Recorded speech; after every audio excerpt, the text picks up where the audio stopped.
एक दोस्त आया मेरे पास में और उसने कहा यार मेरी वाइफ मेरी हमसफ़र भाग गई। मैं बोला मजाक कर रहे हो क्या? कहा नहीं यार सही कह रहा हूँ। लेकिन जानते हो उसको मैं 2 दिन के अंदर वापस बुला लिया। बोले ऐसा कौन सा तुम फार्मूला इस्तेमाल किए हो जो तुम बुला लिए हो? बड़ी खूबसूरत दिलचस्प बात उसने बताई। मैंने उनसे पूछा क्या तुम्हारी स्टोरी को मैं यूट्यूब पे डाल दूँ? तो उन्होंने कहा डाल सकते हो। उसने कहा कि यार थोड़ी अनबन हुई किसी बात को लेकर, वो अपने घर चली, मैके चली गई, अपनी माँ के पास चली गई। मैं बहुत कांटेक्ट करने की कोशिश किया, बहुत फ़ोन किया, लेकिन फ़ोन ना उठाती थी। अगल बगल से भी मैंने कांटेक्ट करने की कोशिश किया, नहीं उठाई। एक दिन नहीं उठाई, दूसरे दिन किसी तरह मेरी उससे बात हो पाई। तो उसने कहा कि अब मैं तुम्हारे पास नहीं आऊँगी। मैंने कहा यार मुझसे गलती हो गई है, तुम चलिए अब तुम जो बोलोगी मैं मानने को तैयार हूँ। मियाँ बीवी के अंदर अल्लाह ताला ने जो मोहब्बत दिया है मियाँ बीवी के अंदर, ज़ौजैन के अंदर, बड़ी खूबसूरत है। इसको निभाने वाला ही खूबसूरत ज़िंदगी गुजारता है। अक्लमंद शौहर हो या अक्लमंद बीवी हो, पहचान यही होती ही थी, अपने उजड़ते हुए घर को बचा लेती है या बचा लेता है जो दानिशमंद अक्लमंद होते हैं।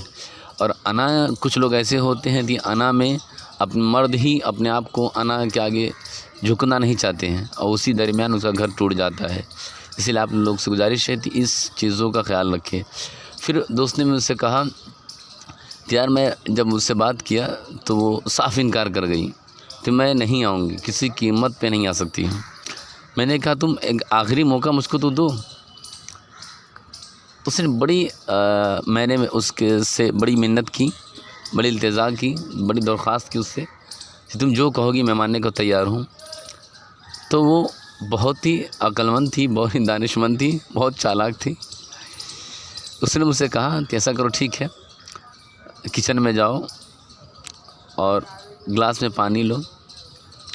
तो मैं किचन में गया, गिलास में पानी लिया और कहा थी तुम एक गिलास पानी पियो। मैंने पानी ली थी, क्या इससे क्या होगा? पर मैं जो कह रही हूँ वो तुम करो। तो मुझे तो मनाना था भाई, तो मुझे तो करना ही था। तो उसने पानी पिया और उसने कहा थी गिलास को ज़ोर से ईंट पे मारो। तो मैंने बोला यार गिलास टूट जाएगा ना। बोले मारो तो सही पहले आप। तो मैंने गिलास को फेंक दिया।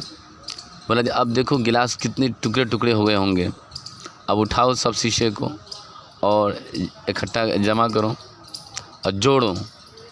तो मैंने कहा यार ये कैसे पॉसिबल हो सकता है? तब मुझसे उसने कहा कि मैं तुम्हारी एक गलती नहीं कई गलती, तुम इतना मेरा दिल तोड़ते हो शीशे की मानिंद की तरह, इतना तोड़ते मैं कहाँ तक जोड़ती रहूँगी। बोला अगर तुम जोड़ दोगे तो मैं आ जाऊँगी। तो उसने कहा तुम यकीन मानो? बोले हाँ दम मेरी गारंटी है कि मैं आ जाऊँगी। उसने कहा अच्छा वीडियो कॉल करो तुम। वो की बोली थी सिर्फ यही शर्त थी ना, ये जो हुआ इसी को तुम मानोगी ना? बोले हाँ इसी को मानूंगी। तो उसने गिलास उठाया तो गिलास स्टील का था। उसकी बीवी हंसी और उसने पहले कहा था अपने शौहर से तो शीशे के गिलास लेना।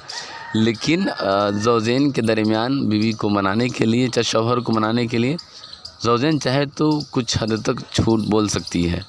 हाँ मतलब इस तरह के झूठ जायज़ है, मनाना हो या दीगर चीज़ें हों तो ये चीज़ में जायज़ है। बीवी को मनाने के लिए वो कुछ हद तक इस तरह के काम को कर सकते हैं। और सबसे बड़ी बात मुझको ये अच्छी लगी कि वाकई में मोहब्बत का यही तरीका है। मियाँ बीवी के अंदर जो मोहब्बत होती है, नोक झोंक के बाद इस तरह से ही मोहब्बत पैदा होती है। तो मेरी आपसे गुजारिश है कि अपनी ज़िंदगी को खुशगवार गुजारिए। आप चाहेंगे चाहे वो मर्द ही क्यों ना हो, वो चाहें तो अपनी अना से हटकर अपने घर को बचाने की कोशिश करें। थोड़ी थोड़ी बात पे आप अना को अपने सर के ऊपर नहीं डाल लें और अकड़ में ना रहें, क्योंकि उससे क्या होगा आपका घर टूट सकता है। बस इसी बातों के साथ आपसे रुखसत होता हूँ। वीडियो अच्छा लगा हो तो लाइक कीजिएगा, शेयर कीजिए और चैनल पर अगर आप नए आए हैं तो चैनल को सब्सक्राइब करें। अस्सलामु अलैकुम वरहमतुल्लाहि वबरकातुहू।